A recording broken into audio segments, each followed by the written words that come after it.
Hey, it's Jason Creel. I wanted to talk to you about something that may be a little bit different in how you typically think about your competition in the lawn care business. You're watching the Lawn Care Life YouTube channel. Stay tuned.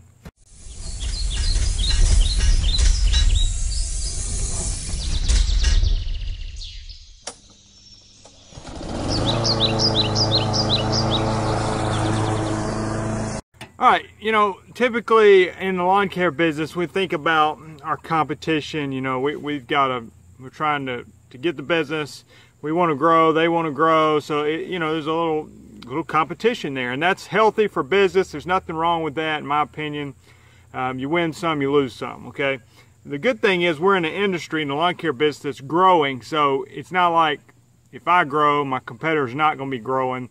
It's actually possible for us all to be growing at the same time. Now, some of them are obviously shrinking if people are going out of business. So there's, but it is a growing industry. So I wanted to challenge the way you think about your competition and maybe give you a new perspective on something, particularly when it comes to how you speak about your competition to a customer or a potential customer.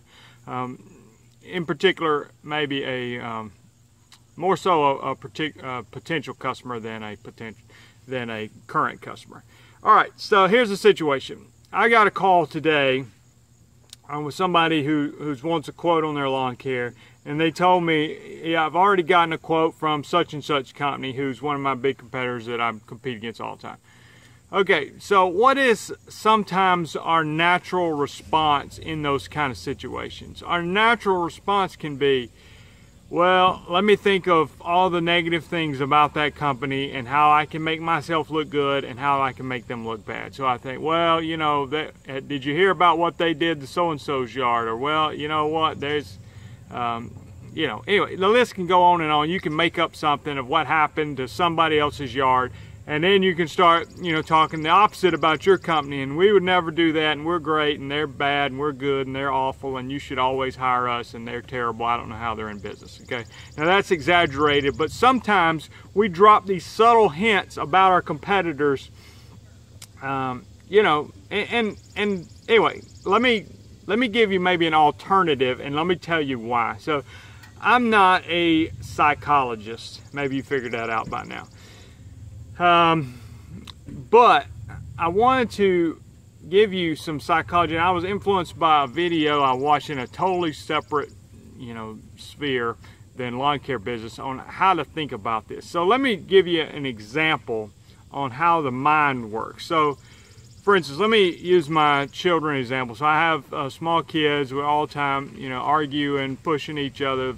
Things happen, that sort of thing.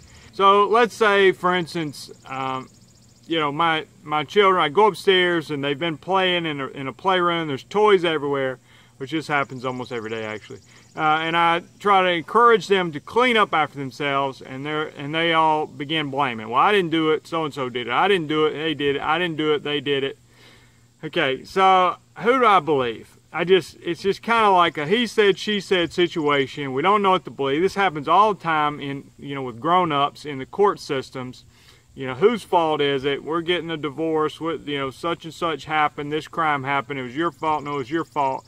And we just say, well, it's a he said, she said. I don't know who to believe, but, it just casts doubt on both people. You don't have any, So if I say that in the lawn care business, if you go up and you have a competitor, and your competitors, is talks bad about you, and you talk bad about them, and each competitor's talking bad about the other one, and then of course they talk great about themselves, then the customer's left with like, it's a he said, she said. Who do I believe? I don't know. They both say that they're great and the other one's bad, and this and that and the other. Well, think about this, and this was the story that caught me in a video, and I'm sorry I can't remember all the details, but the story went like this. There was basically had a convicted murderer asking him about the death penalty. And when they were asking him about it, they were saying, basically, what do you think that, are you for or against corporal punishment? And he said that he was for it. That yes, if you murder somebody, you should at least be considered for the death penalty. Now, they found that, I think this was a test. Okay, so maybe to one group of people he said, yes, I'm for it. And to another group of people, and like I said, this was maybe more of a test than an actual situation. To another group he said, no, I didn't. I'm against it. No, that should never happen. We should be given another chance. And I was young and that sort of thing. Now, the interesting thing was, which group of people believed him? The ones who he said, yes, we should be considered for corporal punishment, or the other side where he said, no, that shouldn't happen. You know, well, there was a much greater percentage of people believed him when he said, yes, you should be considered for corporal punishment. Now, why is that? Because he's basically incriminating himself. I mean, he is a convicted murderer, so they're like, he must be telling the truth. If I went up and saw my kids and they didn't clean up the room, and I said, okay, well, we're not having a snack until the room gets cleaned up, who did it? And they said, well, he did it. No, she did it. No, he did it. You know, but if somebody said, I did it, Dad, and you're right, we shouldn't have a snack until, you know, then they're telling the truth, okay? So, get back to your lawn business. If I come to a customer's house and they say, hey, I want to get a quote from you. I've already gotten a quote from this company, and I know that company. I know a lot about them. I know the goods, the bads, whatever. For me to say they're terrible, I'm great, what does that do? That's just customer doesn't know who to believe. But if I say something like this, and this is your walkaway point here. If I say, you know what, that company, they have thousands of customers, so they obviously are doing something right.